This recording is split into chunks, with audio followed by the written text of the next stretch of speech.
దేవునికి మహిమ కలుగును గాక. మరొక మారు మీ అందరికీ నా హృదయపూర్వక వందనాలు చెల్లించుకుంటున్నాను.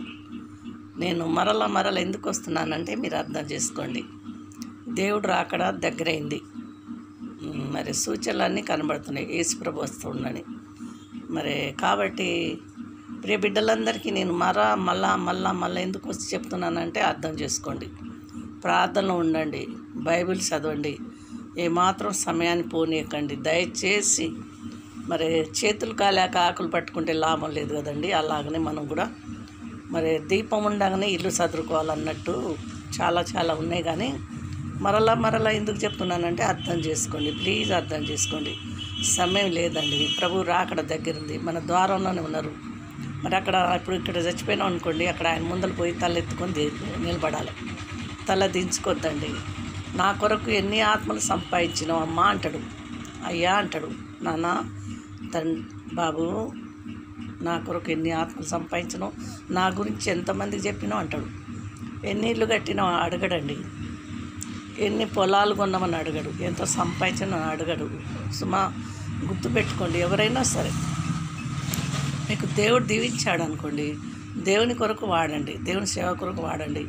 పేదలకు బీదలకు ఇవ్వండి. ఇవంటే ఆయనకి ఇష్టం. దాచుకోకండి. నా కుటుంబం నా పిల్లలు అనకండి. మరి లోకంలో ఉన్న పిల్లలందరూ, లోకంలో ఉన్న మనుషులందరూ దేవుని పిల్లలే. అర్థమైందండి? అది మాత్రం మీరు గ్రహించుకోవాలని కోరుకుంటున్నాను. మరి నా పిల్లలు నా కుటుంబం నా పిల్లలు ఏందండి? నా పిల్లలు ఆయన ఇవ్వకపోతే మనకెక్కడి నుంచి వస్తారు? కాబట్టి లోకంలో ఉన్న ప్రజలందరూ ఆయన పిల్లలే. దేవుని నామానికి మహిమ కలుగును గాక. మీకు నేను బలపరుస్తున్నాను. నా ద్వారా దేవుడు మనల్ని బలపరుస్తున్నాడు అనుకోండి. ఇంకేం పని లేదా అనుకో. మీరు ఏమనుకున్నా దేవుడు వింటాడు. అర్థమైందా? దేవుడు చెప్తానే నేను చేస్తాను. అందరూ మారాలి, అందరూ రక్షణలోకి రావాలి. నా బాధ, నా భారం అదే. నాకైతే ఈ భూ సంబంధం వాటి మీద దేని మీద మనసు లేదు.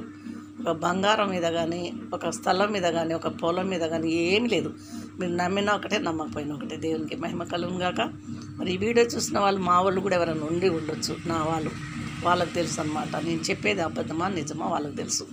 దేవునికి కూడా తెలుసు. దేవుని నామానికి మహిమ కలుగును గాక.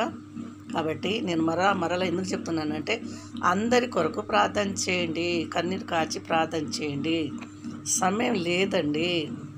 ఇప్పుడు మన ఇంట్లో ఉన్న వాళ్ళ కొరకు కన్నీరు కాచి ప్రార్థన చేయాలి. మనం ఒకవేళ చనిపోయినా తర్వాత దేవుడు వాళ్ళను, ఆయన పక్షపాతి కాదు. దేవుడు ఆయన మనిషి కాడు. ఒక బతికిన రోజులు కన్నీరు కాచి ప్రార్థన చేసాం అనుకోండి, మనం చనిపోయిన తర్వాత అయినా వాళ్ళని రక్షిస్తాడు దేవుడు. అది నా ఆశ. నేను నమ్ముచున్నాను. కాబట్టి ప్రియ బిడ్డలందరికీ ఒకటి, మనవి శత్రుత్వం ఎవరితో పెట్టుకోకండి. ఎవరి మీద శత్రుత్వం ఉంచుకోకండి. తప్పది. ఆయనకు అస్సలు నచ్చదు. నువ్వు ఎంత కానుకిచ్చినా నచ్చదు. శత్రుత్వం మానేలే. శత్రువులను ప్రేమించమన్నాడు. మీకు తెలుసో లేదు?